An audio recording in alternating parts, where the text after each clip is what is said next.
because I'm obviously an advisor for young people, even though I am 29, for mental health, there is a lot of things in place for up to 25, 26-year-olds. But as soon as you hit that 26 years, you get put through to the adult side of mental health and the support networks, but there hardly is anything there. Like, you get put on a waiting list, like I've just been put on a waiting list for an AP, or what was it, social worker. Yeah, assistant practice. Yeah. And you're on a waiting list for I don't know how long. And the GP, like when you go to the doctors, they're like, oh, we can't do nothing because you've got to go see your CPN or your this, that, or the other.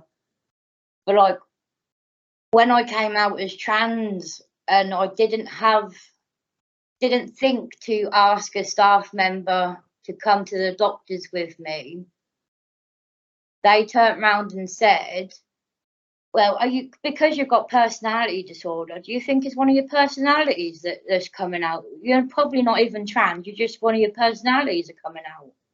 And it's like, I know my body. I know my mental health. I know this isn't one of my personalities because I don't see myself to have different personalities. Yeah. Not anymore, because I don't hang out with the people I used to hang out with, because my mum and the Perfleet lot and everyone that knew me would say LJ, because I was Laura Jane so LJ was a complete and utter different person. That was the nasty person. That was the fighter, the abusive person. But if someone said Laura, it's oh, that's a lovely person, you know, she does this, she does this, she does this. But when I came out as trans, I was like, a whole new person, no violence, no this, no that. But then as soon as you come out and the doctor goes, are you sure it's not one of your personalities? It's like, are people going to take it seriously? Is the gender clinic going to take it seriously?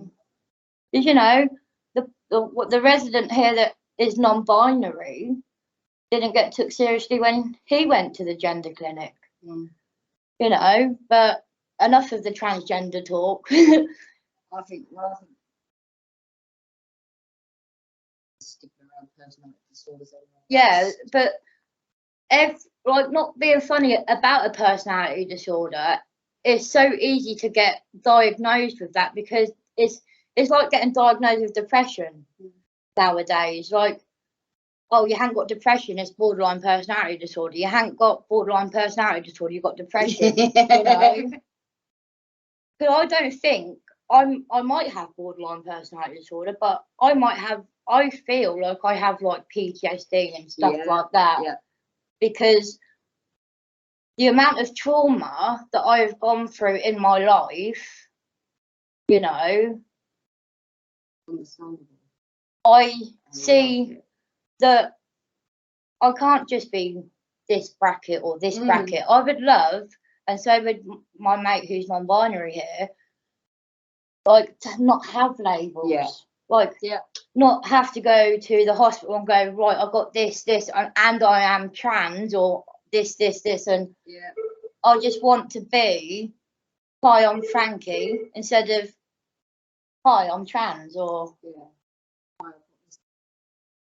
I want a world, an equality kind of world, and like no racism, no negligence anywhere.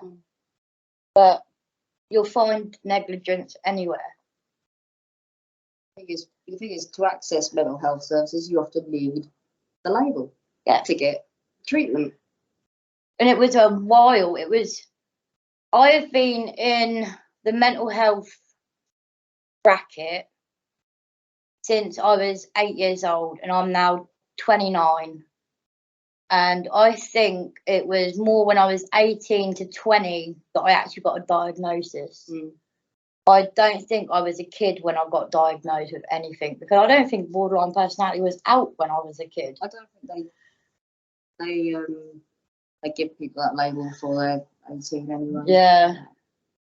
But I'm not a fan of labels.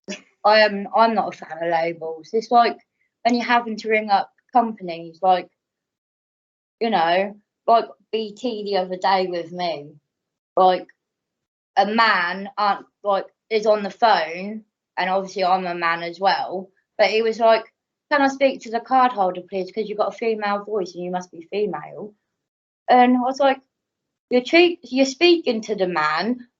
I am a trans man. Okay, bye. And hung up. I was like, there's just discriminating in the world, and I don't like it. And mental health, there is a big stigma on mental health, and I don't like that, because there is minor little things of mental health, like from little depression, like because my mum's got depression, it's not as bad as me, but then there's high, like schizophrenia, and they're all different, they're all worse, they're all however difficult they are. But I wish there was no stigma, or I wish there was no labels. Yeah, I think the labels can obscure seeing the person. Yeah. Because people can just look at people nowadays and goes, they've got a mental disorder, or they've got autism, or they've got this, or they've got that. And it's like, we don't need to be like pointed at either. But yeah, that's that one done.